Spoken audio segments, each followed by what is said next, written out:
Hello, everybody. Welcome to another InGear Motorsport live stream. Thanks for tuning in. Fresh off of the football match, potentially, if you've just been watching it. Should we get it out of the way now? The whole "it's coming home" thing. I mean, it is. It is. Yeah, very good game for England tonight. But the German drivers in our league will probably be looking to make up for the performance that their football counterparts are just putting. So we are tonight racing at Oulton Park in the Cheshire countryside, so with nice surrounding lakes around the 2.69 mile long Oulton Park circuit. We'll just do the usual thing and go to the timetable just to refresh our memories of what's happening and when for this evening's racing, so you can see. But as part of our British GT Championship, it is the one-hour race format, so nice and simple. We've got official practice ended, qualifying has just started for the drivers. And then the race will be coming up around 10 to 8. So say it's an hour-long race. If you're here to support somebody, let us know in chat. If you've got any questions, let us know in chat. It's always good to see people's comments and questions coming through throughout these live streams. So last time out then we were at Snetterton, and it was another wet race. So the drivers are just about forgiven us for that, because a lot of them aren't big fans of them. But they got through it, and it was a very, very good race again, wasn't it, really?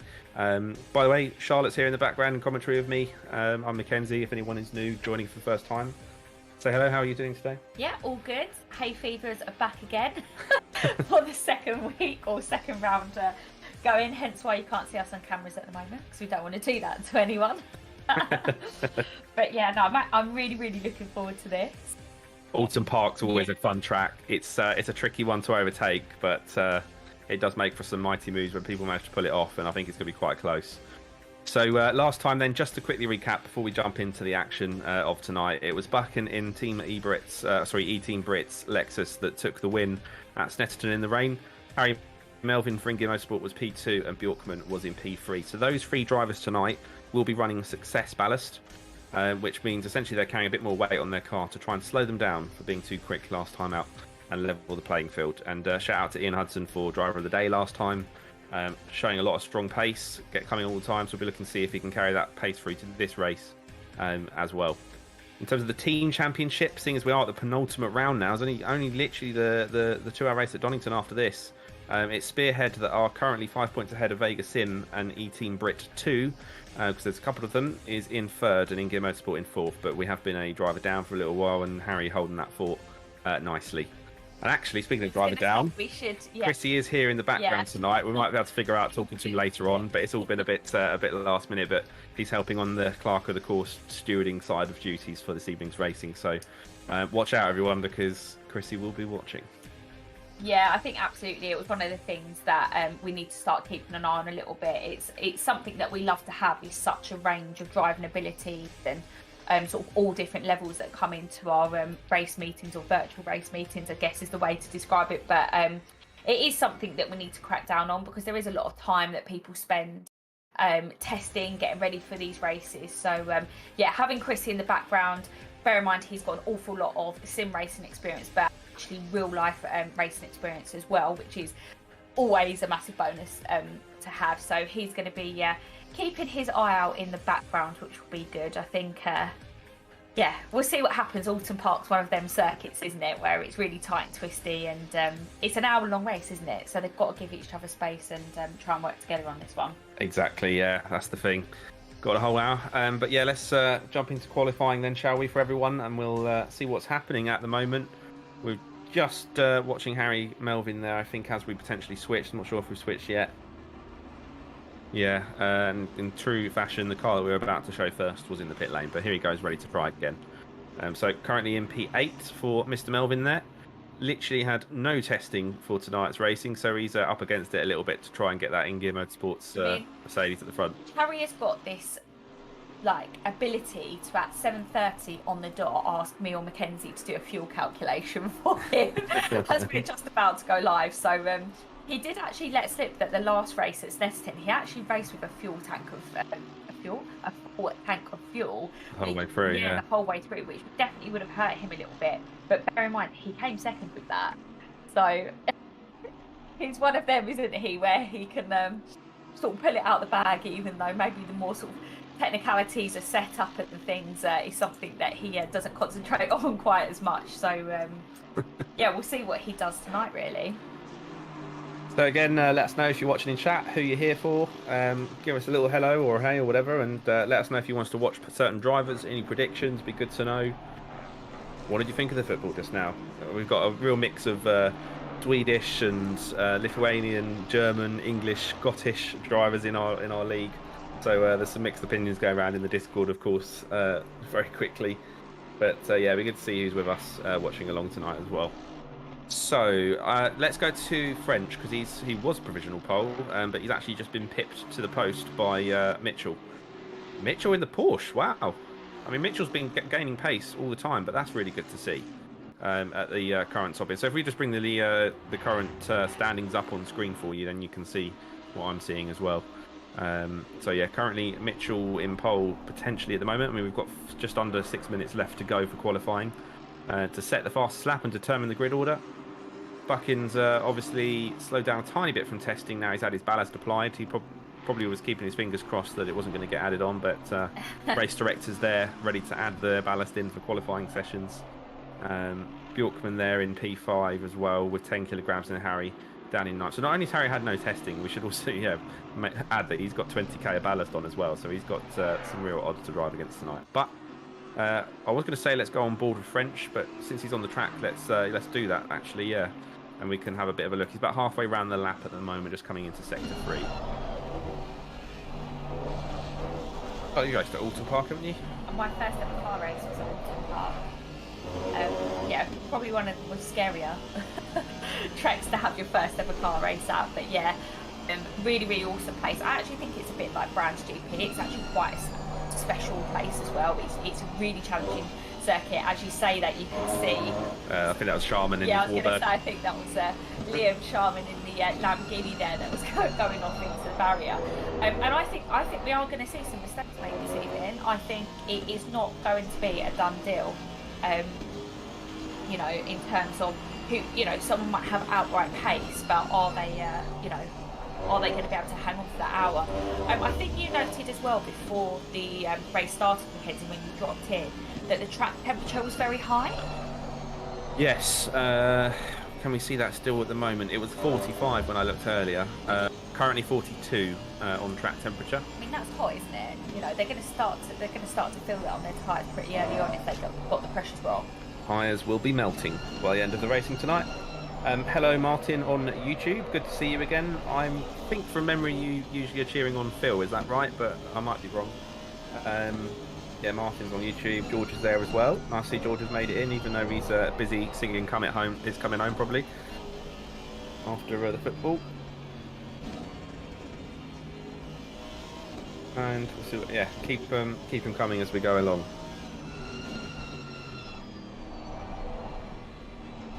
So Mitchell still hanging in there. Yes, he is. Then we've got Buchan in P2. So Buchan's still looking quick with that 30k ballast.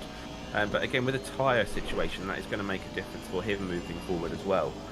So yeah, we'll definitely be keeping an eye on tyres throughout the duration of the race. But we're currently on board with French, who again is starting to come towards halfway around his lap. So perhaps we'll follow it a bit more closely this time around, so you can get a driver's eye view of the Oulton Park circuit. It's the international layout. There's a few layouts that they can go for. They even run rally events at Oulton Park, don't they? So there's a whole mix of different types of things they can do.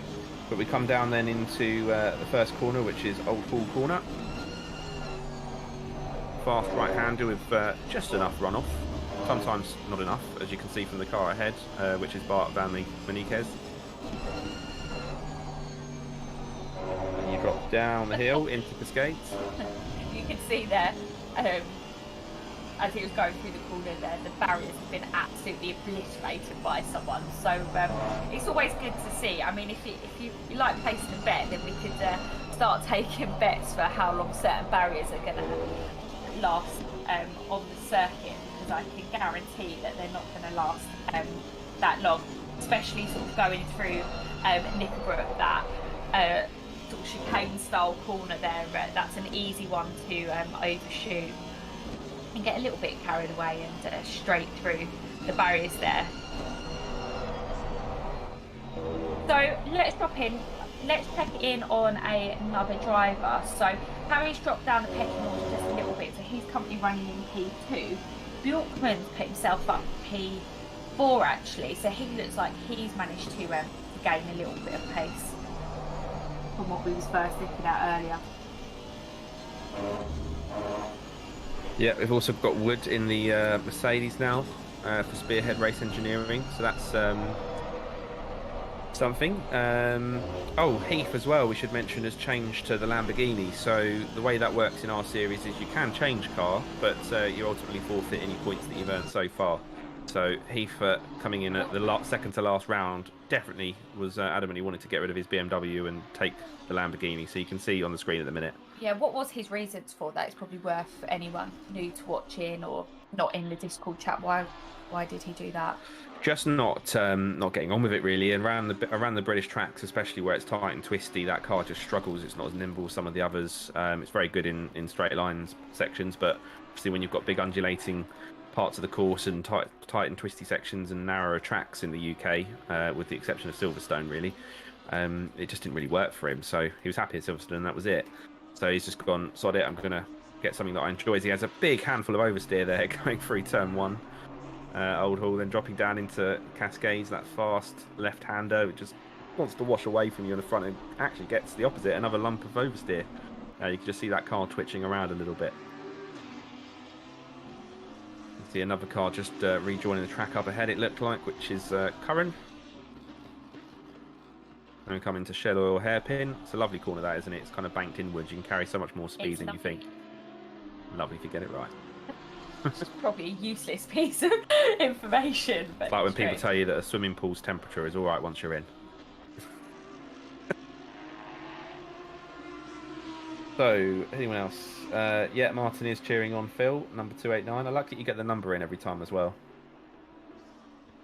And what have we got over on Twitch? A bit quieter on Twitch. We've got some chat on YouTube. Yeah, feel free to say hi, guys, and let us know who you're watching, if anyone, or how your day's been, whatever. Tell us a joke. Ben's up for a laugh. God, let's not start that again. Yeah, it was a cheese-themed joke, wasn't it, one night? Also, don't know why we got down that road. I just realised that qualifying has literally ticked to an end already at that point. So drivers do get to finish their laps, but it is looking like Mitchell's got it pretty sealed at the moment with a 3/10 deficit to P2 of Buchan, then French in P3. So all people that I'm pretty sure joined just for this series. Mitchell might have just scraped in a couple of other ones. But drivers do get to finish their laps, so we'll give them a chance to do that. But we'll go for a quick break. We're back with you just ready for the start of the race.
Hello, everybody, and welcome to race night, round 6 of the British GT Championship. Drivers are on the grid and ready, and Mitchell did hang on to that pole position. I'm pretty sure that's his first ever pole with InGear Motorsport, so big congratulations to Mitchell there for the Spearhead Race Engineering car. Bucking then on P2 with that 30 kilograms of ballast. We'll see how much that hurts him throughout this evening's racing. Dominic Stuhlmann, the German driver, probably looking to make up for that football game earlier on this evening, because I know he was watching it, in P3, so he'll be looking to come through with a vengeance. French in P4, he's always there or thereabouts, isn't he, French? He's been Mr. Consistent throughout this series, and it's paying off in the points department, which we'll have to start really analysing as we get to the last round in a couple of weeks' time. Bjorkman in P5, Heath in the Lamborghini, a bit higher up the order then in P6, he'll be happy with that.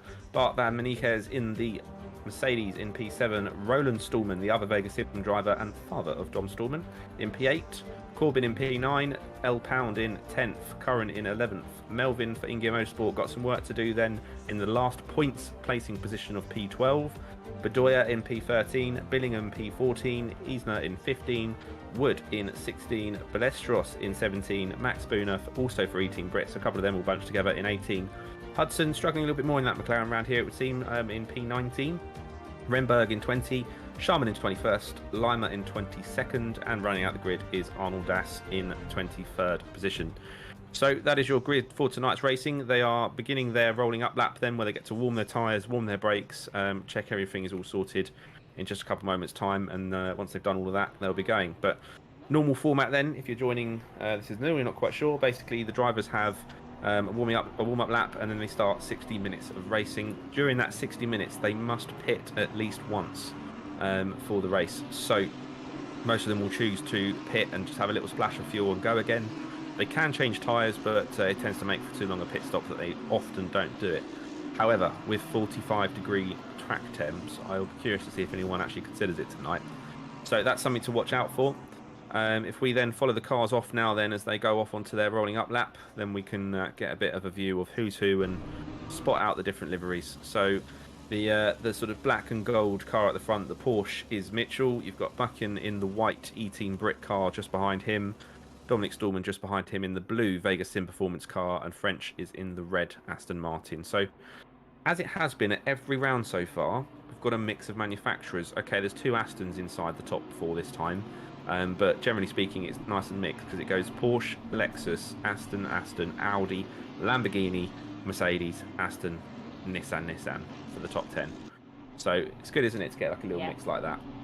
Yeah, it's really good. I think it always is something that keeps the championship alive. I think, you know, if you put it to Formula One, I think everyone's very excited about F1 at the moment because there is that mix of cars and manufacturers up there, and I think it's the same for this as well.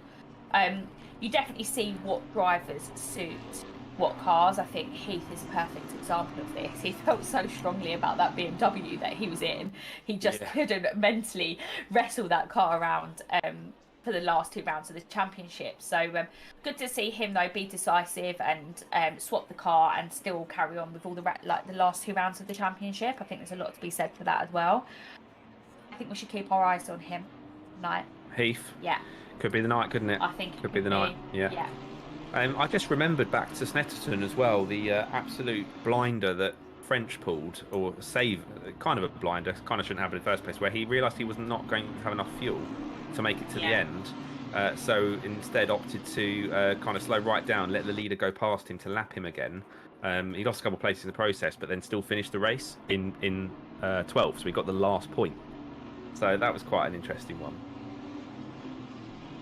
Could we discuss doing fastest lap points for the future series? I think we're throwing a few ideas around at the moment, aren't we? So fastest lap, extra points for people that do the whole championship as well. So yeah, you get like a bonus points system. So they start to bunch up then as they come to the penultimate corner of the lap before they then begin the run onto the start-finish line. It's quite a difficult start-finish line because it is slightly on a curve. It is uphill slightly as well. So it's harder when you're doing a standing start because you're probably having to slightly hold the brake. But lights will be going out any minute then. We've got Mitchell on the right and Buchan on the left, and behind them Stallman and French. But here we go then, lights are out and we're racing at Oulton Park for InGear Motorsport round 6. Looks like the car of Bjorkman's got a fantastic start up the inside of French. French is going to have to probably give that up, but Mitchell's got away to a good start. Buchan's tucked in nicely. French is not giving that up easily. He's going to hold the inside down to Cascades. And actually, Bjorkman there doing a good job not to catch him. Great driving by that sort of 4th, 5th place cars. That's going to give Heath, though, an opportunity to get in. Buchan couldn't quite get past. That now means he's got Dominic Stallman in that blue Aston Martin for Vega Sim all over the back of him, going through Cascades. It's a normally easy flat out corner, a lot of cars, but when you've got full fuel tanks, it's very easy to get that wrong and find yourselves in those barriers on the right hand side of your screen there into shell oil hairpin. Hurtling back up then, we've got some big curbs to contend with, as is the nature for some of our British tracks. Going through these chicanes here at Oulton Park, you can so easily just get that wrong and spin the car around, but so far looking so good across most of the pack. I just saw a tiny mix of yellow going on at the hairpin back there. So Chrissy is in the background. He can kind of pick up on the incidents and stuff as we go through. Just got a tiny bit of weird connection on my end, and cars started going all over the place. But looks like everyone's okay in the actual game, and that was just on our end, Charlotte, so that's good. Yeah, absolutely. Good to see that the majority of cars got through there. Like you say, that was pretty close driving between Bjorkman and French there, and actually French played it really well. Looking at our screen, it looks like all the cars are going off the circuit. I'm keeping an eye on another screen here, and it looks like everyone is still as they were. So Mitchell's still in the lead. We've got Kuhn, Stallman, French. French is actually all over the back of Don Stallman as well. So he's trying to he desperately is trying to get past Stallman there. Looks like everyone got round. We'll take a bit of a look further down the order in a minute, but it is looking like everyone is just priming themselves to drop off position, if I can get my words out, at the front of this little pack. And yeah, look, now Stallman's giving Buchan a little bit of a look in the mirrors, just to say hello, I'm here. And actually, just that one little look has given a tiny bit of a gap to Mitchell out front in the Porsche. So remember then, you've got ballast being carried by the second place man, 30 kilograms weighing his car down as a result of his win last time round. So that's doing its job at the minute, just holding him down so he can't get through and disappear off into the distance like he did at Snetterton. And also coming into the clutches then of Dom Stallman behind. But yeah, I think these guys are fairly closely matched. They were trading tenths in qualifying and practice, so it's not going to be a major difference. It's going to be about a battle of attrition, not making too many errors on a track where it's so easy to go off and drop a wheel and then you're in the gravel or worse, one of the walls. You can just look at the edges of this track as they go through. There's not a lot of space. It's not like Silverstone where there's, or Paul Ricard, something like that, where there's massive runoff areas. You do hit something fairly quickly. So important that you just keep it on the black stuff during a race around here. Yeah, absolutely. I mean, it looks narrow, doesn't it, when we're watching this, but actually in reality it is super narrow. So just had it sent through to us from Mr. Race Director in the background that Max Spooner, so car number 63, so one of the Team Ebrit drivers, has actually got a penalty for speeding and he started in the pits. We're trying to find out some more details on that because that's always been said at the moment. So what could that be? What scenarios could come? So during the race start process, there's a line when they have to maintain a certain speed or less. I think it's 41 miles per hour. And if you go over it too substantially for too long, then the game gives you a penalty automatically. So it's usually pretty hard and fast as a rule. Sometimes it can be wrong, but most of the time it's pretty accurate. Yes, that's Spooner, number 63. Yeah, no, sorry, I was just pointing that Stallman has obviously had something happen because he's now in Roland Stallman. Yeah, he's now in P21 and he had quite a good qualifying. He was sort of around P7. Yeah, so again, we've got Chrissy in the background. If we can have a look into what happened with Roland Stallman, that'd be wonderful. Somewhere in the opening laps of this race, because we've only done a couple laps so far, and like you say, he's right down the order. So, at the moment then, still, Mitchell leads. If we bring up the timing screen for just a second, then you can spot out anyone that you're looking for. Martin, you'll be able to see Phil's made some progress. He's in P18 at the moment, so he's gained a few places, actually, from where he started, so that's a good effort.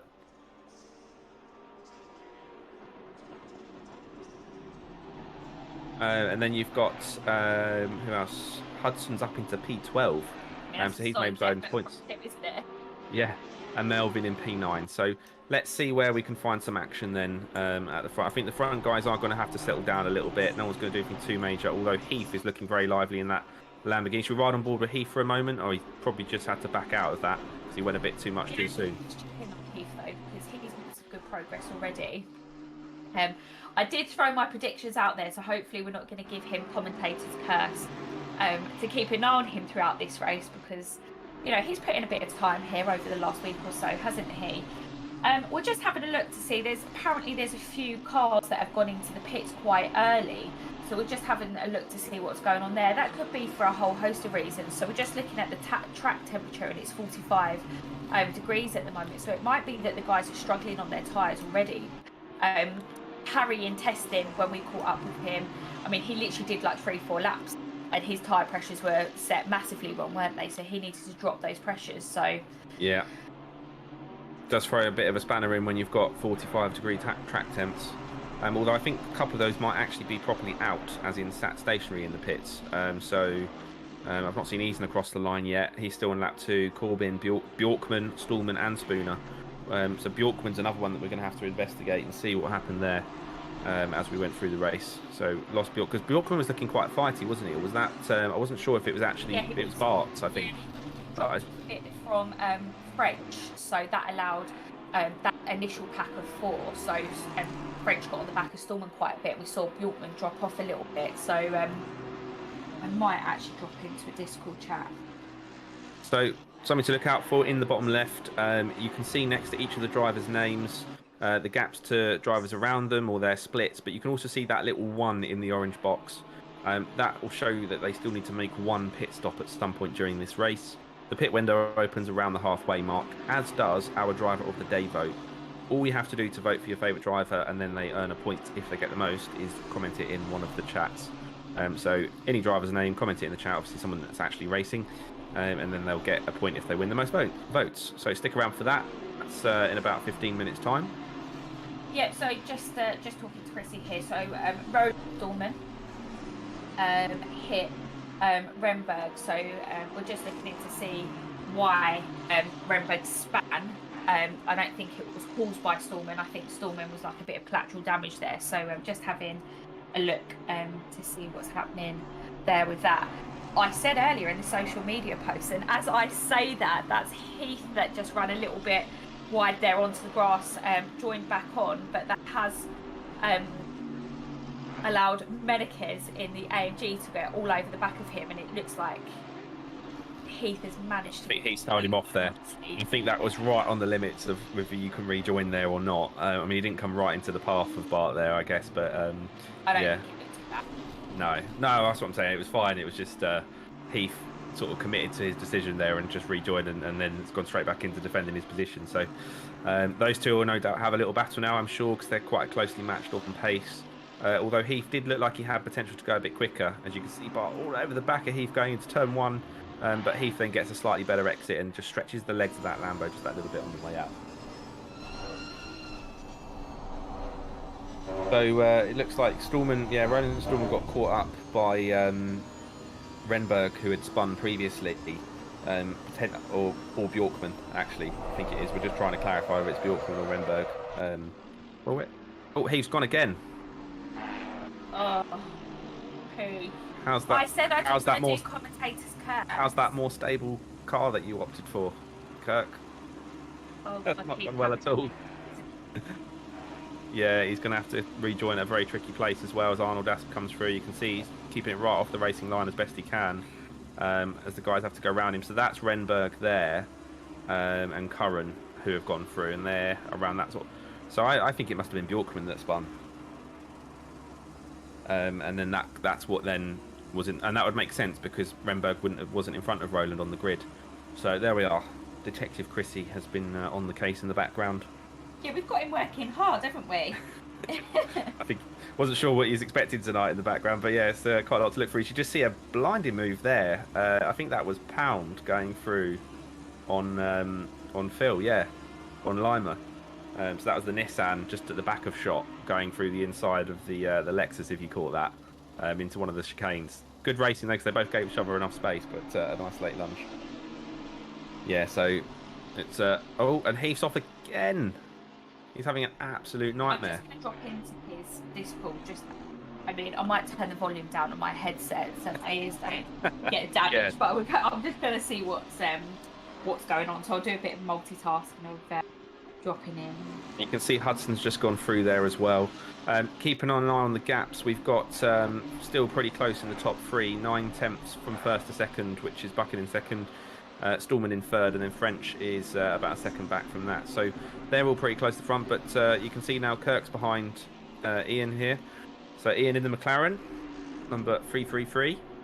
Shall we go on his rear bumper for a moment on Hudson's bumper, just to have a little look back at that Warbird, since he's kamikazing off at a number of corners at the moment. We're hoping we can get a good view of it this time.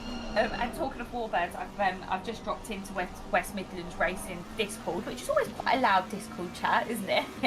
Mackenzie's looking over to see if I'm on mute. I am, don't worry, they can't hear me yet. But Liam sounds like he's having a little bit of trouble as well, and spun out in the other Lamborghini Warbird. So Heath is in the grey and Liam's in the green. So really, really cool livery. This will be good for Ian. So Ian and so Heath has just got past Ian Hudson. So car number 333, that McLaren. He just needs to latch onto the back of Heath. He's a good person to follow. Yeah, he's quick. All the grey stuff, and just latch onto the back of him and use this as a really good learning opportunity. I know that Heath has helped Ian out a bit already with setups and things like that, so that's really cool. Yeah, it's one of the things with the group as a whole is, a lot of the guys in Discord all helping each other out and sharing setups and giving advice, and I noticed as well as a few of them all just sort of hop on and use it to race together in the week as well, and other nights or weekends. So yeah, as always, nice community building. It's been around. It's been a bit over a year now since we kind of first started, so still relatively new in the grand scheme of things, and it's nice to see it kind of growing and people getting really involved in the community. Some come and some go and some stay, the whole time. So yeah, really good. So let's get back to the front of the grid, shall we? So we can see, because I don't want to miss anything if we haven't already. In fact, Melvin looks like he's just put a move through on Balestros in P7, or to take P7. He's actually behind Billingham, who is in P6. So great result by Billingham. That would be his best result yet if he can hang on to that one. So that's just at the back of the pack that we're looking at now. So we're on looking at Buchan in the E-Team Brett car, chasing down the race leader. And Buchan's obviously got that ballast holding him back, so that'll be really frustrating because he'll know if he pushes too hard and cooks his tyres, it's then just a downward slope the whole way. But Dom Stallman's not really got too much of an answer either, is he? And he's not running any ballast. Now, here's a question for you. The next race is a 2-hour race, and the top 3 from this race will go into it with ballast. Would there be any part of you thinking that a P4 might be nicer, or a P3 might be nicer than that 30 kilograms for the win? Yeah, is the honest answer. It's not beat around the bush here.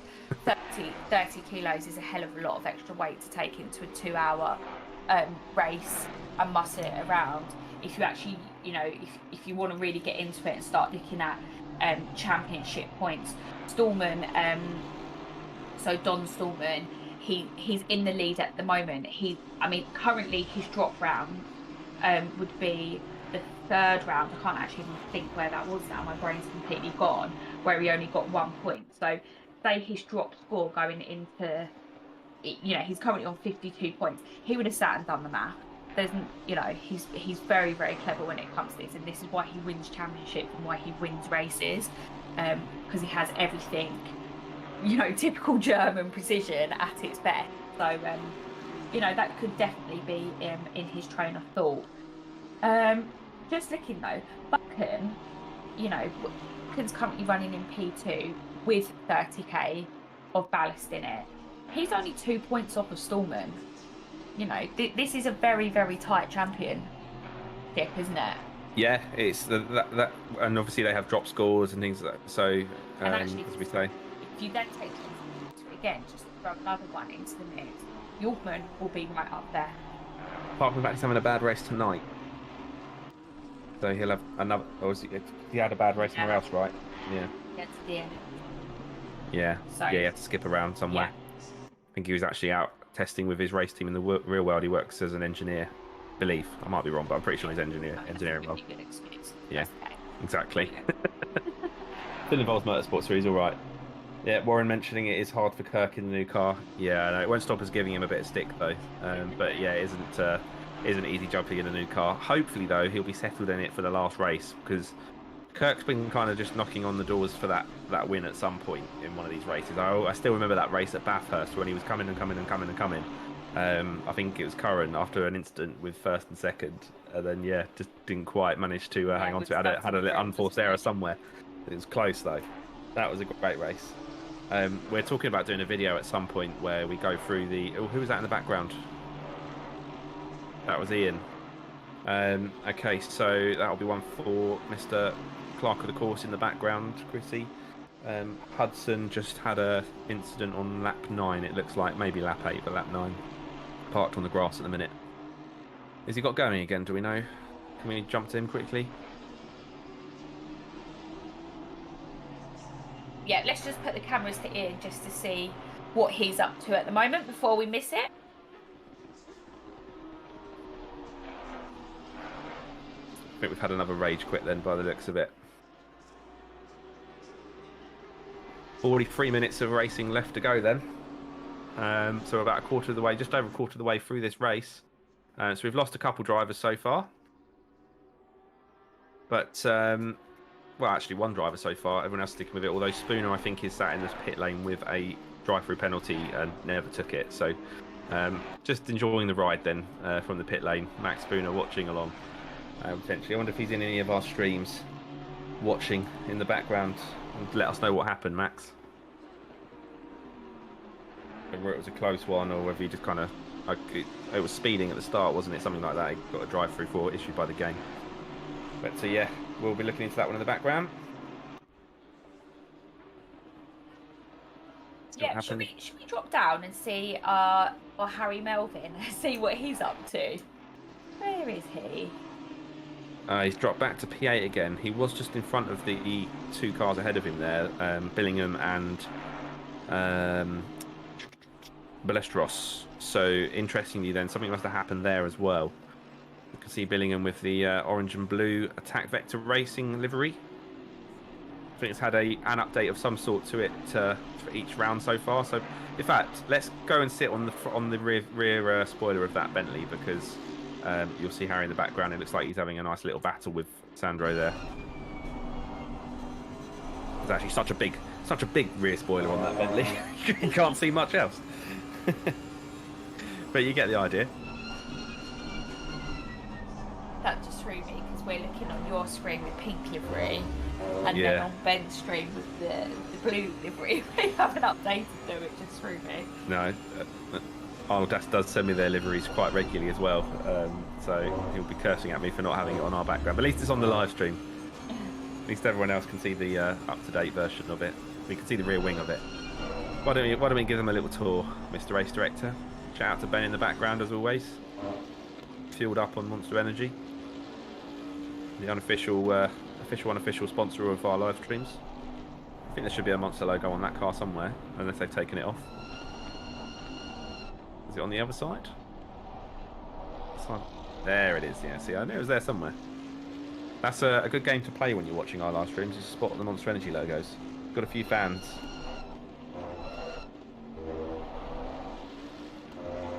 Someone giving a shout out to Buchan on Twitch then, or cheering him on anyway. From Racer 23. And some kind of spam bot telling us something else.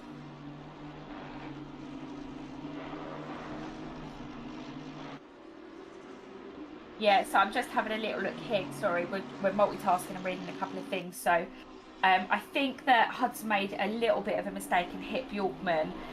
Tried to let him pass, and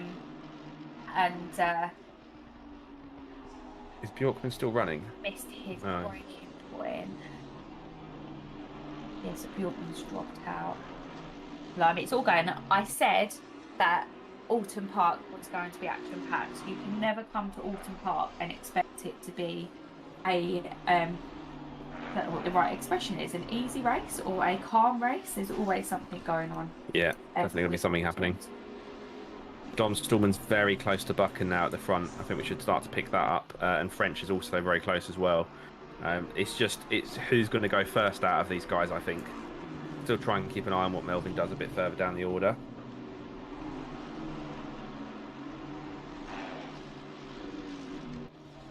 Yep. Billingham doing a really good job there at defending, isn't he? Would you say Oulton Park is an easy circuit to overtake at? I think it's definitely got its opportunities, hasn't it? But it is, it is so narrow for the speed that it is, because it is a very high speed circuit. These opportunities, when they do appear, you just have to kind of grab them and go with it straight away. So Bingham doing a really good job there, but Balestros, he's doing a fantastic job as well, staying right on the back of him the whole way through. So I don't think anything is going to happen there too soon, because it looks like Bingham's actually managing to pull a little bit of a gap. I mean, it's a very, very small gap at that, but it is a little bit of breathing space for himself. So let's check in on the front pack then. So let's have a look at, we go on camera with a sort of wide angle camera, and Ben with Buchan, Stallman and French. This is a close little pack, isn't it? So Mitchell out in the front there, got a nice bit of breathing space, but Don Stallman's definitely starting to pile the pressure. Now, this is where it's going to get interesting going into pit strategy now, isn't it? And is anyone going to try and jump someone in the pit?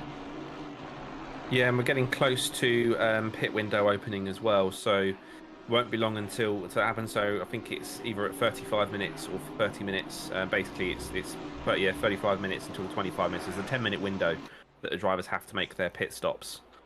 So it'll be interesting, as you say. That will shake things up a little bit, and it'll be who wants to go first out of this.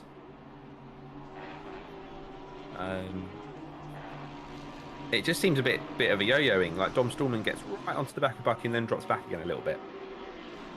I mean, you have to say Mitchell's doing a really good job out front because he's got no, carrot in front of him as such to chase and reference his braking markers and everything off of. He's got to just keep putting in those lap times, knowing that okay, he's got a 2.5 second gap now, but that's still not much, is it? That's a little drop of wheel off, and they're still through. He'll be wanting to just chip away at this now and try and extend that gap as much as possible. Even for like the sake of the pit strategy and things like that, he's just going to want to give himself as much breathing space as possible. But I think there will be a shuffle in positions with this pack in from second down to fourth. I don't think again that this is the done deal yet. I think there'll be a little bit of movement there. We've actually seen that, haven't we, in the last few races, that it gets to like the final 15 minutes. Someone might run out of fuel, i.e. French. Yeah. And to kind of finish and get points rather than not finishing, which was very, very well played by him. I think, for a rubbish situation, he certainly made the best out of it. But there has always been a little bit of movement, hasn't there? So it's French.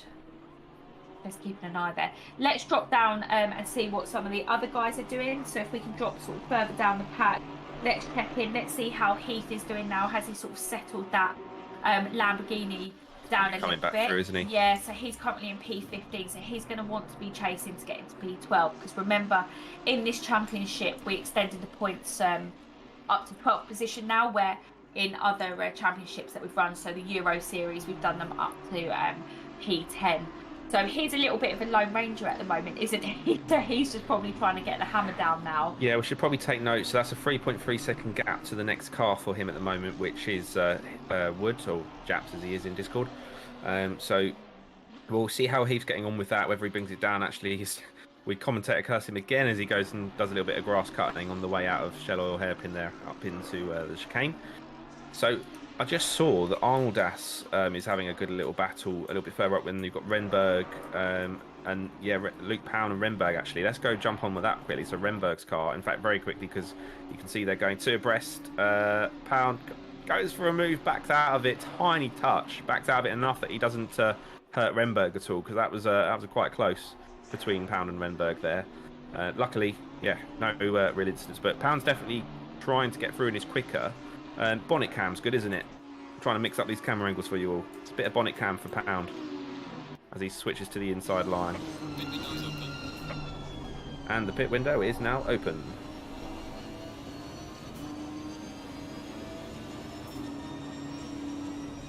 Just waiting then as we drop down the hill into the fast left. Looks like Pound and the Nissan has got the pace, but just can't quite make a move stick. So Renberg making that Audi extremely wide at the moment. The Swedish driver up ahead in front of us at the moment. You can see actually that's a hard place to have to back off, and Pound nearly lost it there because I think he caught Renberg more than he thought he would through that's Island Bend before Shell Oil Hairpin, coming up into the chicane up next. You can see there's a lot of drivers where it just seems tit for tat depending on what car they're on. Actually, Pound's got a much better run this time on the way out. Can they go up into his lops? Yes, he's going to go to the inside. See if he can make it stick then. Two abreast into the corner. Arnold in the background. I think Pound's going to get that done, and Renberg gives him the space and tucks in. Yeah, good job. It's good driving. Both of them there. I was getting a little bit nervous, getting Chrissy on standby there. Just had a message from Blestros' dad. He is prepping his car in the garage, so love that. My dad used to have all the carburetors all over the dining room table, which my mum didn't take too kindly to. So that's really cool. So yeah, he's racing next weekend, so he's getting the cart prepped for him while he's racing. And should we check in on him and see where he's going, just while we're talking about him? So he's doing really well. He's at the front end of the... Yeah, he's having his best race yet, actually. Yeah, so nice to see that. Yeah, have the tyres stacked in the lounge, keeping them warm, using all the clean fill, things like that. It brings back really good memories. So yeah. I was gonna say, what track as well is he racing at? Did you say it was next week? Yeah. Or the weekend? So he's yeah. in Pro Cup. What road tax class is he in as well? I think I've seen him on Instagram. Yeah. He does some stuff. Yeah, he's actually really good with his social media stuff. Yeah, he posts good things. Stuff on his, which is always really interesting. Definitely appreciate the support with it. 'Cause there's a lot of work that goes into all of this in the background. Get it going.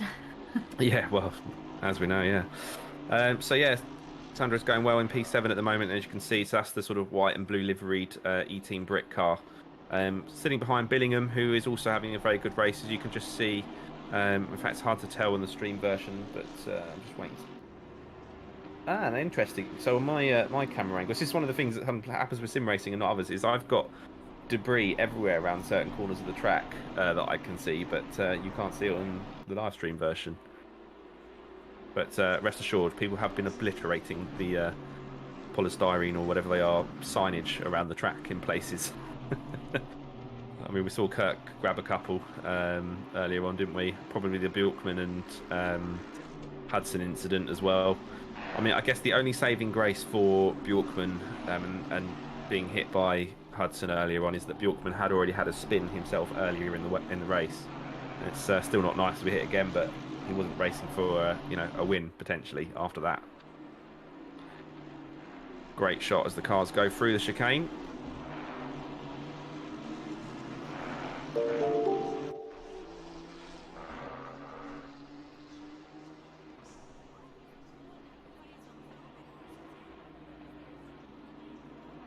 Racetracks are just commenting how Charlotte's liked the stream, so we are privileged this time while she's watching in the background. I liked it. I've been commenting on it. So get program people. Female, I can multitask. I can commentate and type and everything. Fullback, Mackenzie. Fullback. You've got memories of that. Oh God, yeah. Dear. Yeah, good old fullback. Actually had some really good races at fullback, but Charles referred to a bad injury I got. The only real injury that I had in karting. I only ever rolled once as well, separately. That was a couple of grazes, but yeah, had a bad one at fullback. But that's for another day. I don't think I've actually ever been back since, not through choice. I would have happily raced there again, but yeah, that was like cadet WLTP many years ago, early 2000s. Early stages of kart racing years, yeah. Let's drop the camera. Let's have a look and see what was going on in that battle between, because I just see that French has dropped down to P7. So I wonder what happened there. Actually, who's pitted? That's what we need to figure out. Chris, so you can have a look in the background from it and see what happened to Stuart French. So we've got Don Stallman in P3. Menakeds is in P4. So if we can chop the camera, there we are. Thank you very much, Benny. Yeah, we think that, yeah, we're just looking here on our screen. So for anyone that's new watching, you can see that you've got the orange and green sort of boxes next to the name. So anyone that's green has already gone into the pits and taken their pit stop, and orange means that they have yet to take it. So there is a pit window, so we've got just about 4 minutes left of that pit window now. So everyone needs to take a pit stop during that time. And this is when you're going to see quite a big reshuffle in the order. So that's probably why French is actually dropped down P7. So he did the jump early out of a little battle between Buck and Stallman and himself. So he's probably going to try and make the jump on them, isn't he, and see if he can do a Red Bull special. I think he actually I think he did a good job of it last time, but I'm not 100% sure. And so they've got a couple minutes left, so it'll be in the next couple of laps that one of the top three is going to have to blink and go in the pits, whether or not they all do it at the same time. We shall see.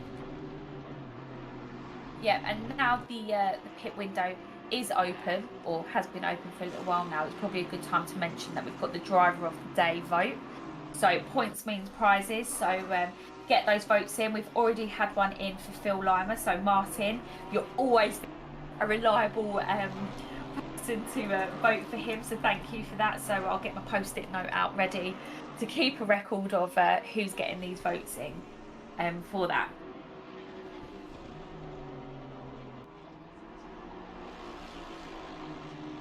Yeah, keep them coming. So still then, as we are now over half race distance and pit stops are coming into effect, it's Mitchell out the front at the moment, still having a fantastic race Bucking in P2 with 30 kilograms of success ballast after his win last time out for E-Team Brit. Dominic Stallman for Vegas Sim, currently running in P3. German driver, championship points leader as it stands, without taking into account drop scores and things like that. There's going to be a little bit of that to work out at the last race in a couple of weeks' time. It's worth mentioning that'll be a 2-hour race, so a real challenge for the drivers to do that.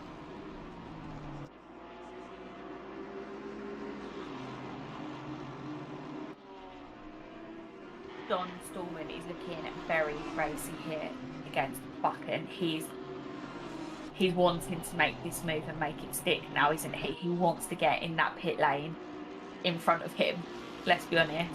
Yeah. And he'll do a splash and dash if that. We need to make sure we don't miss this, because the pit stop is potentially how Dom's going to get through. Yeah, and I think he will. I think he's gone for a very, very tactics. Maybe he's running more fuel so he has a shorter pit stop. That's what I'm thinking. Yeah. Slightly heavier with that, but he's looked fairly settled, hasn't he, the whole of the race? You know, not that he's been happy to sit behind Buchan, but he's kind of, you know, not been fighting too hard so that it, you know, caused the bigger gap between P1, but he's now looking like he really wants to get past him. So I think that's what he's done.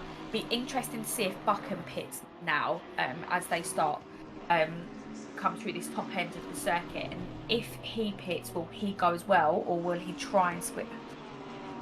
Will he be able to get another lap in? So race leader into the pits, second and third opt to go. No, they're following in as well. I take it back. There we are. I thought they were going so fast they weren't going to get the brakes on in time, but they did. So there we are then. All of the top three into the pits at the same time. Let's get on a helicam view and so we can get a nice view when they all come out, because it's going to be interesting to see. So Mitchell into the pits first, pulls away nice and cleanly. Oh, Buchan's just jumped Mitchell in the pit lane then. How on earth did he do that? See, we said it, didn't we? And then Stallman's still in the pits. Stallman hasn't gone yet. That is not what we was expecting at all. Dom Stallman, I think, changing tyres potentially. But second and first have now swapped round. So race lead has changed then at the 35-minute of racing mark. I did call it. I said Buchan on Twitch. Very nicely done there, and that's why I love having this little strategy element into it, because while there is only a small amount of things that you can or can't change, it just throws another variable into it. But very rare for Dom Stallman to be in the pits for longer than he needs to be. So I wonder if he had some damage. Maybe he forgot to turn it off. Maybe he took tyres. See Roland limping in P20 at the moment, just having a bit of a look through the field of the 21 runners still in this race. And pit window has now closed. So they also cut that quite fine if you think about it, because if they, for whatever reason, not pitted that lap, they wouldn't have got round again to go again for the top three. So they've chose to go as long as possible on that first stint. So everyone's now made their pit stops, apart from Spooner, because he jumped into the pits early on and didn't serve his drive-through penalty. So he's out of the race, but sat in the pit lane, probably watching on with his other E-Team Brit cars. I just saw on the off shot, I think it was Bart, no, it was Wood having a bit of a spin and Heath getting through. Warren's making me laugh here on YouTube, so advise Kirk to fit Evo stick tyres in the pit stop. I don't know if we're brave enough to say that to him, Warren. You might get away with it. Not sure we will, but that's not how that goes if you do tell him that. Yeah, he's dropped back down to the P16. Also, Chrissy just reported that Billingham messed his pit stop up a little bit, potentially, because he was in the pits for a long time. So he's now down in P9. I think he was P6 or 7 before that. That's promoted Balestros into P7. Bedoya is P6. Bedoya's had a good race, because I think he was somewhere around 13, 14 on the grid. I'm really surprised at Don Stallman's pit stop, though. That's not usual tact from him at all. I was expecting him to make the jump, not. But as we say that, sorry, is. That was just playing. Okay, I thought we were seeing something on the other. Yes, on our other camera in commentary box. Don't panic, everyone. No one's died. Bedoya was P13, yeah, and he's now up into. If you let's bring the timing screen up for everyone for a second, so you can all have a little look and see what they're doing. We should also check in on Phil, since Martin's watching along, because Phil's having a good race, and Phil is actually in points, which is a really good effort. So we'll look at that. You see Phil's in P12, So points go down to 12th. 1 point available for that. Currently leading the driver of the day vote, of which people just have to type their driver's name in chat, and then they will get a point. And that opened up about 8 minutes ago at the halfway mark. So any driver's names typed in chat will get a driver of the day vote for them, and the driver with the most votes gets a point. So let's just go see Phil quickly, shall we, while we get a moment? But yeah, it's just interesting to see it. Bedoya's made so much progress, so good job by him. Where is he? Yeah, there he is. So he's in the Lexus. Should we do a lap or part of a lap on board with him just to get a different view? You can hear that Lexus screaming away as it goes down the straight into turn 1. So it was nice timing actually into Old Hall Bend or Old Hall Corner down the avenue. And then into Cascades here. So deceptively tricky corner. You're going too fast, you ruin your exit, and then you pay for it the whole way down this straight. I think it's Lakeside Straight, and then you come through. Island Bend, also very deceptively tricky as we go. I looked like I was going to push out to the grass then. I thought, oh no, not commentator's curse again. A little bit deep into the hairpin, you can just see then you miss that sort of banking on the inside. Like Charlotte said, it's a great feeling, but you go a bit deep with it, and it doesn't feel nice at all.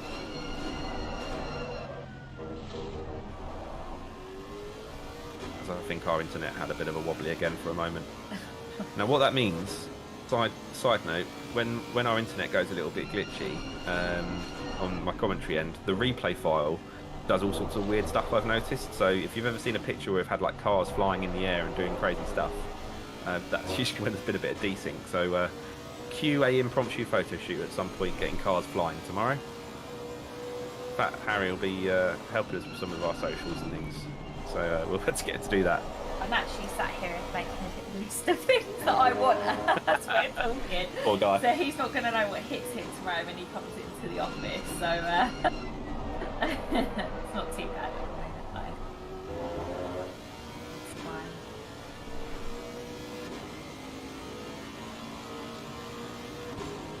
Right then, let's keep an eye. So Buckin's still up in the lead at the moment. Mitchell's not really been able to do anything with that. Don Stallman drops to 5th. So let's see where the battles are, and then we'll jump there. Corbin and Arnoldas, P13. Let's mosey our way over to that, shall we? And have a little look. So Corbin in the, it's just behind where we was actually with Phil. Corbin in the white and bluey coloured E-Team brick car, the Nissan, and then Arnoldas in the blue and orange Aston Martin. Lithuanian driver then joined us for this series, and as I say that, Phil, you just see rejoining the track is now going to drop back down to P14 and bring Arnoldas up into a points finishing position. So great little scrap going on for the last point in the race at the moment. So that's really good to see. Yeah, really good to see. I definitely think it's made a difference bringing these points a little bit further back into. Yeah. You know, just those 2 extra spaces absolutely does make a difference, doesn't it? It gives someone something quite broad. I think that's a big thing to remember with these races is they are an hour long. So if something does happen, you've still got a good amount of time to recover, and also for other people to make mistakes because it happens. Will we say that? I think that's just the internet playing up again. No, he just overtook Arnoldas. It just throws out our end, and then we come back and yeah, Corbin's up front. How do you pronounce that? Well, you have to ask Arnoldas how to pronounce his last name. That's why I never used it. Number 19. Yeah, Arnoldas.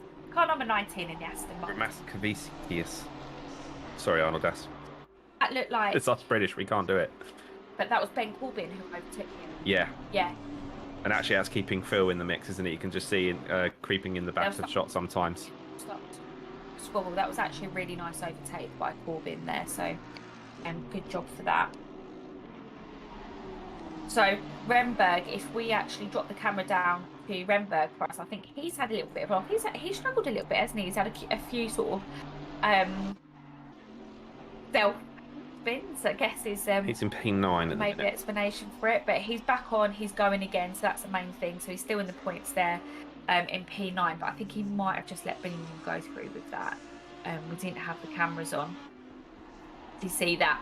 I think, yeah, it's probably worth us noting is we've got another screen, but the way that Assetto works. What we see is what you guys see. So when you see us scrolling through the cameras, that is the way that we can get from one car to another. We haven't quite got the full-blown F1 set up, but yeah, we'll work on that one.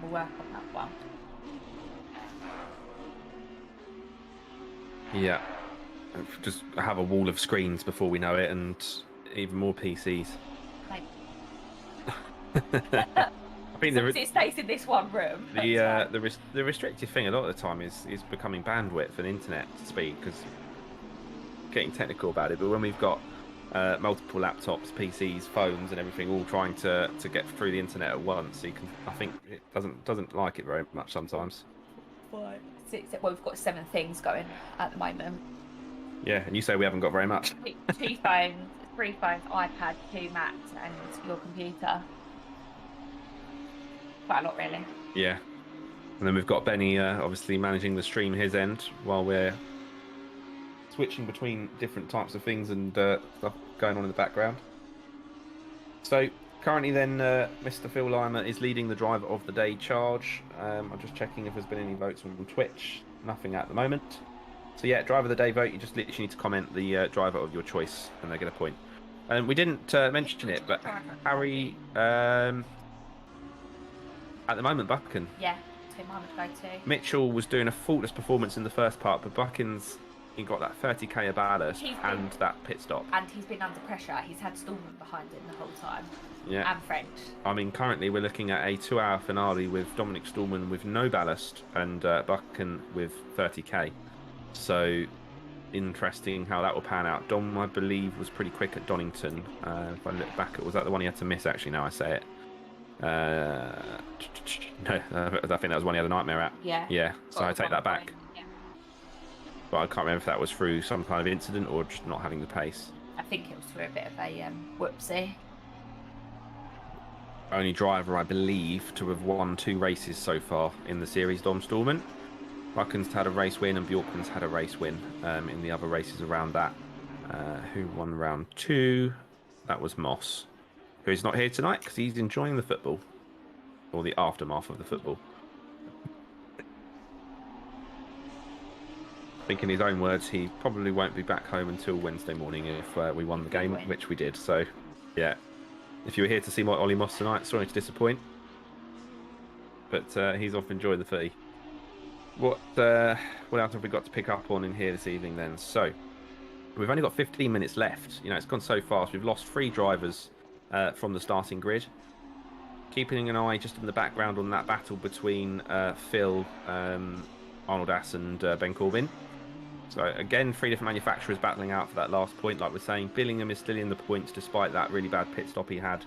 Harry Melvin, despite having a stop and go 30, which we didn't really have time to pick up on earlier on, served that, was in around P7, he's now in P9, so he's still in points. I mean, fair, like you said, fair play to Harry. He comes on with no testing and still manages to drag it up to a point scoring position. And actually, to be fair, he's been getting podiums. He was P2 last time at Snet with also minimal practice. So and bad hay fever. And bad hay fever. It's usually easy. That's usually when he performs better if there's something like that going on. Hangover, hay fever. That's it. Harry, hungover, hay fever, fast. She needs to get him hungover more often. Okay, right, we're seeing a bit of Renberg, but Mitchell was now half a second off at the front end of this race, so let's see what happens if we jump back up there. Just see French has just lapped Billingham. So there's a few lapped cars coming into the running, but yeah, look at that. That gap that was over 2 seconds not so long ago, and now it's 0.06. So that's definitely changed. So Buchan's last lap was a 1:36.5. Mitchell's was a 1:36.0. So take about half a second out of him then. But in terms of best lap, do we think that's where slightly? I know. Yeah. Do we think that's where the 30k of ballast is now starting to really hurt the tyres? Yeah, definitely. So Kim will be wishing away those minutes as fast as he can now that he sees on the clock. So he's got 13 minutes to hold off Mitchell, who has just gone a little bit wide there through the last corner. So that'll be good news for Bucking in the rearview mirror. Yeah, just went a little bit wide into Lodge and gave Bucking a little bit of a good run up the start-finish straight. So coming down again then into Cascade again, my version of the stream going, Bucking just disappeared off into the lake and then back again, just where it's glitching out a little bit. So if you just see me chuckling to myself, it's I've not gone mad. It's just doing all sorts of random stuff on this end. Are you sure you haven't gone I mad? could have gone mad. I went mad a long time ago. Trying to manage these drivers, you see. Chrissy's problem now. Although on that front, they've been pretty well behaved, haven't they? I mean, the only incident was Hudson and Bjorkman, I believe, of which Hudson immediately held his hands up and they were both, you know, I think out of points or low down anyway at the time. I think. Yeah, it's a shame he dropped out. But yeah, I think it's the first 20 minutes were pretty hectic. There was quite a lot of movement going on. But yeah, they've started to settle down a little bit now. And actually, you know, everyone driving standards have been really good. I think we was a little bit concerned, wasn't we, going into this circuit, what we might have to face and what the aftermath of things might be like. But actually, they've all done a really good job. And I think this also goes down to a little bit as well that we are on, you know, the penultimate round of the championship.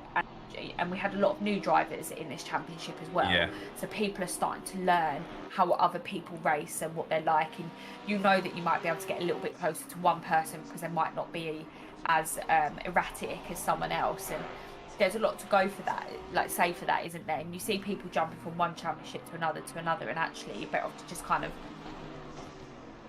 stick with who you know and what you know and work your way up the grid, and you learn a lot from it, don't you? Yeah, that's it. It's that age-old thing we say there's no substitute for experience, and it's no such as Soil Renberg in the, you might have just called it on the left of your screen and gone off the track there. Where's Curran ended up actually? Because we've just lost a couple other people. Curran's down in P15. I think that might have been the last of Renberg. No, he's still in P10 actually. Just having a look on the timing screen. Someone else has just dropped though. Don't know if the guys in the background know who have just disappeared there. So Buckin, Mitchell, French, Bart, Dom Stallman, Ronan Stallman's still down there. I think it might be one of the potentially one of the E-Team Brit drivers. We've still got Wood. No, it's Wood. It's or Japs that's gone. Okay, so he was running. I think I did see him having a couple of incidents earlier on, losing control of that Merc. So 0.7 then, the gap between first and second after over 50 minutes of racing. The battle rages on then for the win of this race between these two guys. Buchan having his first race win last time around.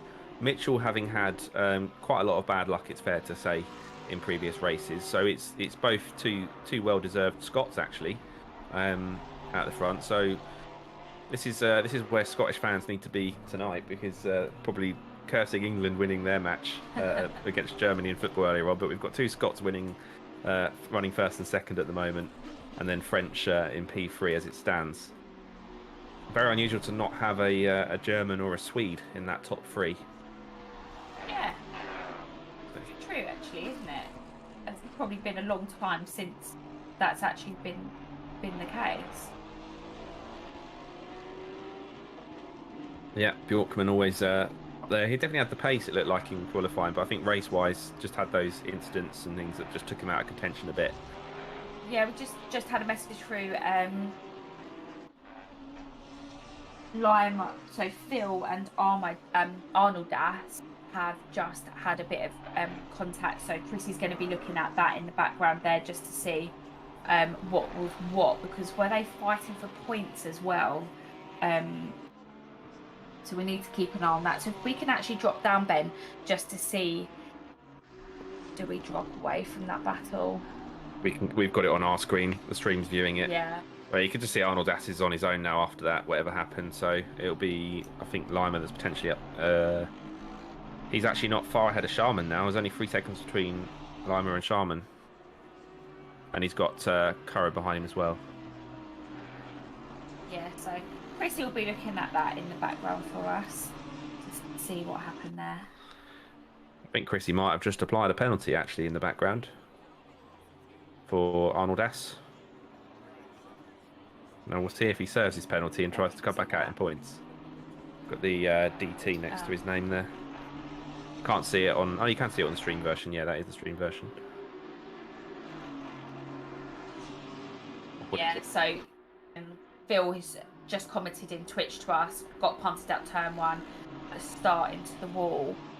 Yeah, so just so you know, Arnold Das has now actually got to serve a drive-through penalty for that. He's in points. We've said this as well. Any sort of driving standards like that we was going to lay the law down, and Chrissy has laid the law down on this one. So sorry to see that has happened. So Arnold Das is now coming into the pit, so he's going to serve his drive-through penalty, which is a painful penalty. It's probably not the longest pit lane. It's not like Spa as an example. Yeah, it could be worse. Absolutely painful. It could be worse. Yeah. So he's cleared that straight away. Still in points position as well, it would seem.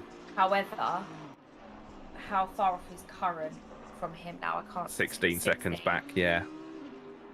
Curran's had a little bit of like bad luck, hasn't he, in recent weeks? And he's a really solid driver. Yeah, lovely guy as well. He's always very enthusiastic and always willing to help. Or he does deliveries, I believe, for all of Spearhead, but certainly I've seen him doing most of it. So it looks like Japs did have an incident at turn 1. Didn't look like anyone went right off at turn 1 unless we just missed it. I saw there was an incident on the first lap down at Shell Oil, looking at the mini map sort of thing. But Chrissy can potentially have a look at that at the start of the race for Wood. But unfortunate, because quite a few having a good race.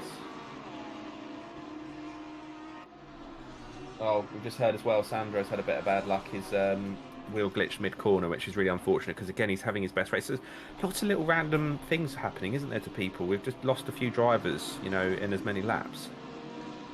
So did Sandro manage to carry on, or is he out of the race, Balestros? No, he's out of the race as well.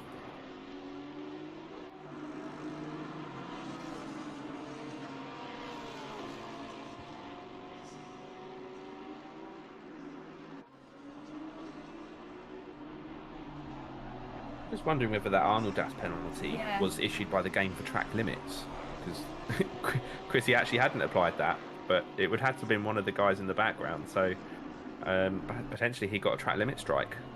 Christy, the game can. I think can. I'm trying to remember if the game can actually give penalties for contact. I don't think it normally does unless it's blatantly obvious. It has to be really obvious. Speeding in the pit lane at the start. But yeah, collisions normally is left up to stewards in the background if you have them, or otherwise they mostly go unpunished. So that might have actually just been a track limit situation for Arnold Das earlier on, and nothing to do with the incident. But if we did hit liner, then that obviously would have been seen as karma by him anyway. Yeah, we're actually just going to have a look in the background. I'm just going to jump onto something to see whether Arnold Das does deserve a penalty for that or not. Because obviously Phil is now out of the race, so we want to action it if we need to. So we're just going to jump on and have a look.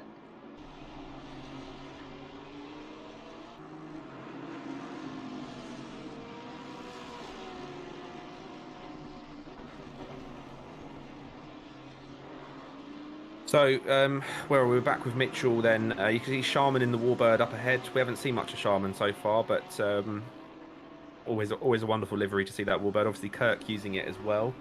Just keeping an eye on all the chat, really, and everything that's going on there. So, yeah, I'm lucky for Balestros. Don't forget, Driver of the Day votes then, if you want to get them in. Currently, it is Phil Lima, so that'll be a consolation to him since he was on for points. Obviously, he did drop out of points anyway, and then there was some kind of contact potentially that cost him an extra position whilst he was out, I think, in 13th or 14th. So still running though, still in 14th. You never know, quite close around that sort of pack at the moment for that to change.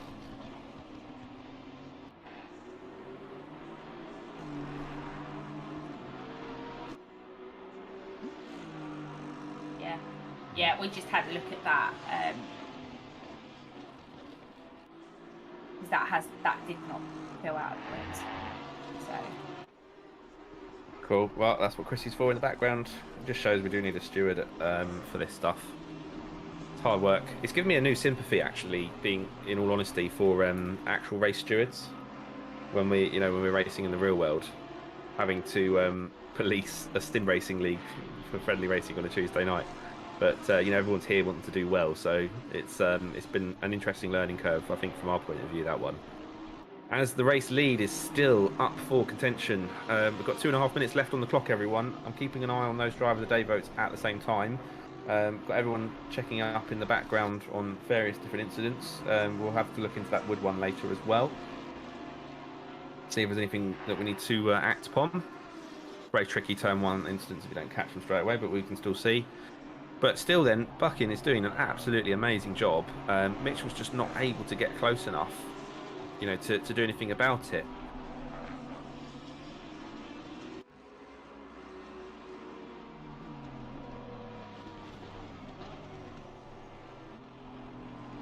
Okay.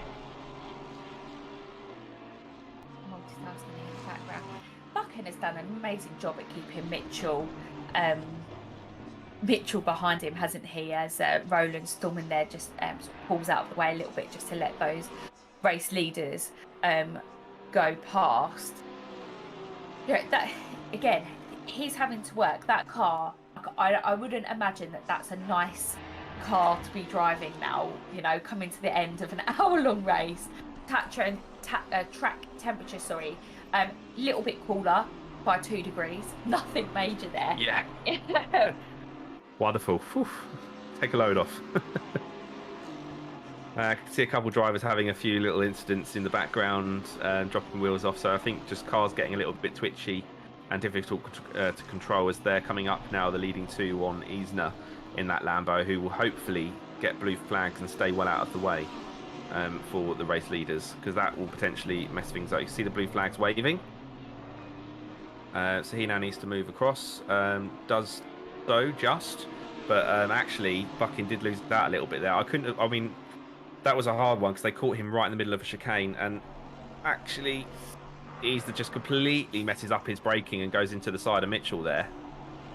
So that will definitely be looked at by race control as well, because he was being lapped, and I don't imagine he did that deliberately, but these are the sort of things that people need to try and be more careful with. He should be well out of the way if he's getting a blue flag.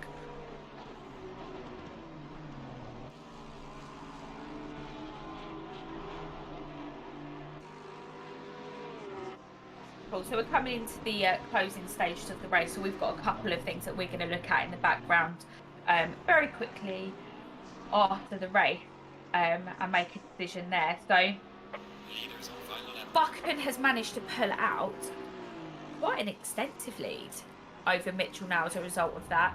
So Buckin, Mitchell, French.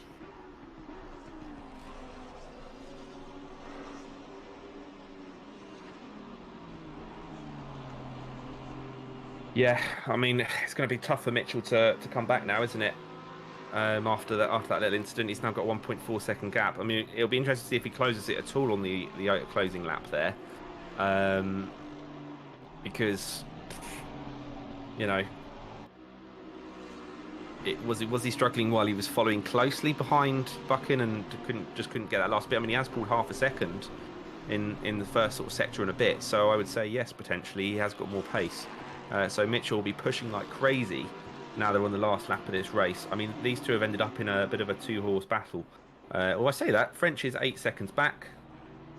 Then you've got 12 seconds back from the leaders is Bart Van Miniquez. So good points once again for Spearhead, running second and fourth. Dom Stallman for Vegas Sim, who is fighting for that team championship as well, is going to be giving some points away in P5. But at the moment then, it is this man, Mr. Buckin, who has done a fantastic job.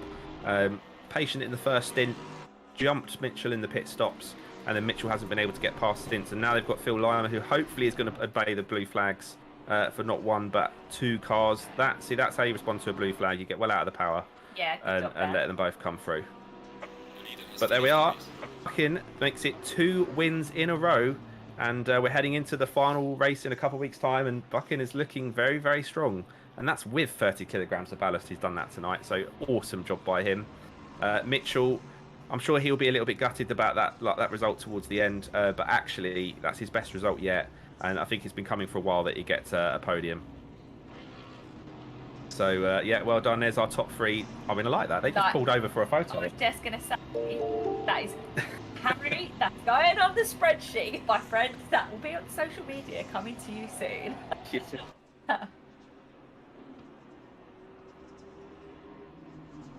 Yeah, so we did see Hamish Easner got a time penalty added on just for that little bit of contact under blue flags there. So that bumped him back below Sharman and Roland Stallman and Phil Lima as well. Oh, I think he was behind them anyway, actually, but I think he put him behind Sharman.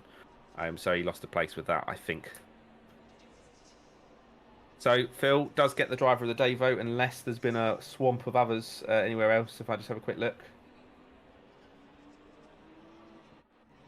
Oh, actually, we just got one for Mitchell in the last couple of seconds. So if we get any more to settle the debate between Phil and Mitchell, then we can award it to someone. Otherwise, it will be a tie, and therefore no driver of the day vote. So someone needs to vote for Mitchell or Lima if we're going to get a point to someone there, or we need more than 2 or more for someone else in the next couple of minutes before we go off air. So get those fired into chat. Rally some friends up if you're waiting. It's again, just in case anyone's joining, driver of the day vote is up for grabs. 1 point for Lima, 1 point for Wood. Not Wood. Wood voted for Mitchell. Actually, teammates can't vote for each other. That's a rule. Oh, we've just got one in for Mitchell there. Yeah, fair enough. Fair enough. Well, he's not his teammate, so that's fine. So at the moment, then it is going towards Mitchell's way. Thanks for tuning into the stream, Bedoya, whilst you're racing as well. It's always appreciated. Keeping our views up. There, and Warren is also a completely unbiased party settling the. I'm surprised Warren didn't go for Phil. I thought they were all part of the same crew. Phil's but there we are. I think he did. He deserved that, and he also had that little bit of bad luck on the last couple laps there. So looks like the guys are coming off. Coming back into the pit lane. Just seeing if there's anything outrageous going on in chat, but I think everyone's pretty okay. I feel like it calmed down, and then all of a sudden, in the last couple of... I mean, I had smoke coming off my keyboard at one point, typing to Ben and Chris in the background. So, yeah, thank you to those guys, because it has been really helpful. And I think it was actually good to be able to action some stuff in the race for that. Yeah, it's always tricky, and I think obviously it's never nice if you're on the receiving end of that stuff, but that's how people learn.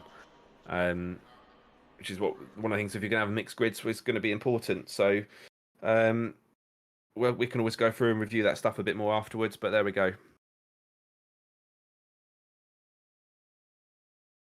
Yeah, I think there's already a bit of debate going on about that blue flag penalty at the end, so we can talk about that one later. Yeah. But brilliant. Right, do we want to talk to anyone? Or do we not for this evening? I think we've got a lot to sort out in the background so that we can get results up and everything as quickly as we possibly can. Yeah. Nice to chat to everyone and catch them a little bit. Yeah. So, as always, we'll post the results up in the next couple of days. We've actually got Mr. Harry Melvin helping me on social medias now, which will be nice. I've got a list of clips and bits that I want for that. So, yeah, don't forget to follow, comment. If there's anything you want to see from us, share, whatever. Subscribe. Any others? I don't know. I've given myself official role now of looking after social media. So yeah, whatever you want to see, we will try our very hardest to make it happen. So what are your thoughts going into not next week, the week after's final round of this championship? It's been a long one. I'm pleased that there's still, without working all the maths out right now, at least a few drivers up for going for the win.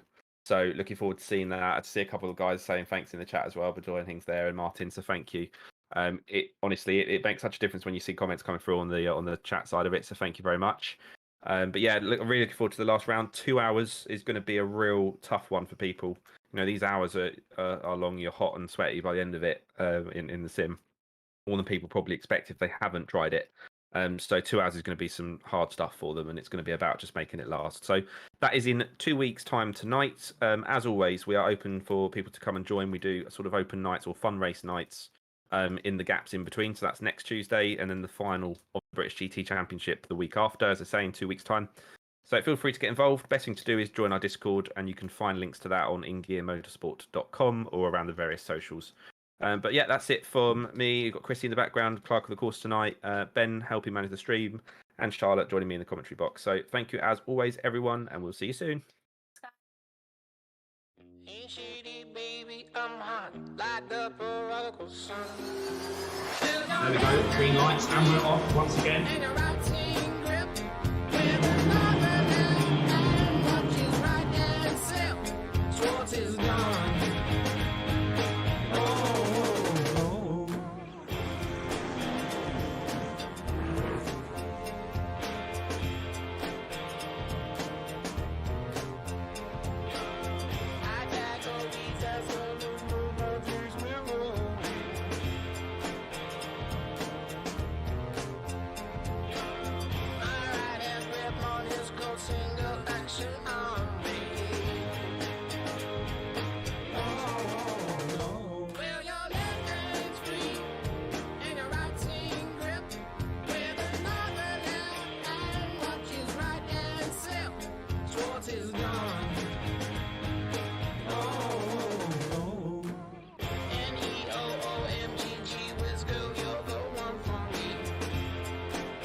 Speak.